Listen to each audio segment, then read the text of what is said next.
কংগ্রেসকে ভোট দেওয়ার আবেদন জানিয়ে বিতর্কে বিজেপি নেতা। ভোট কাছে আসতেই প্রচারে জোর বাড়িয়েছে বিভিন্ন রাজনৈতিক দলের নেতাকর্মীরা। সেই মোতাবেক রায়গঞ্জ লোকসভা কেন্দ্রের বিভিন্ন জায়গায় প্রচার চালাচ্ছেন বিজেপি প্রার্থী কার্তিক পাল। গোয়ালপুকুরের বিভিন্ন জায়গায় প্রচার চালাচ্ছেন বিজেপি প্রার্থী কার্তিক চন্দ্র পাল। সেখানে তার সঙ্গে প্রচার কর্মসূচিতে অংশ নিয়েছিলেন স্থানীয় বিজেপির নেতা তথা রাজ্যের মন্ত্রী গোলাম রাব্বানির ভাই গোলাম সরোয়ার।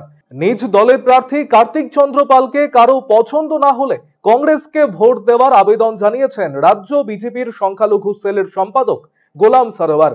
তৃণমূল প্রার্থী কৃষ্ণ কল্যাণীর পরিবর্তে বাম কংগ্রেস জোট প্রার্থী তথা গোয়ালপুকুরের ভূমিপুত্র আলী ইমরান রামজকে ভোট দেওয়ার আর্জি জানিয়েছেন তিনি। এমনকি এই বিষয়ে একটি ভিডিও ভাইরাল হয়েছে সামাজিক মাধ্যমে। যদিও তার সত্যতা খতিয়ে দেখেনি আরসিটিভির সংবাদ, তবে গোলাম সরোয়ারের এই ভিডিও বার্তায় শুরু হয়েছে তীব্র বিতর্ক।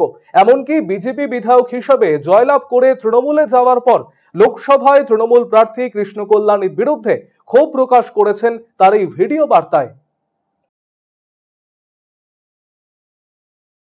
आ रहा है तो मारिए कांग्रेस में वोट, क्यों नहीं मारिएगा? किसको मारिएगा वोट? कृष्ण कल्याणी को, जो हमारा बीजेपी का एमएलए है।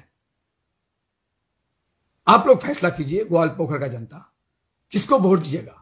कृष्ण कल्याणी को, जो हमारा बीजेपी का एमएलए जीत के बीजेपी से वो टीएमसी में गया, और वो इतना जल्दी अभी 5 साल गुजरा भी नहीं।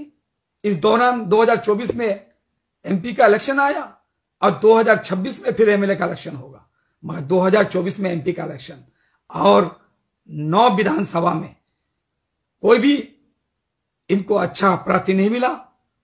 क्यों बीजेपी का ये एमएलए को एमपी का टिकट मिला टीएमसी से? आप लोग गौर कीजिएगा क्यों मिला।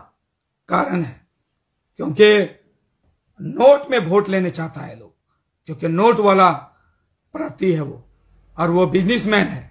वो बिजनेस उसका कम से कम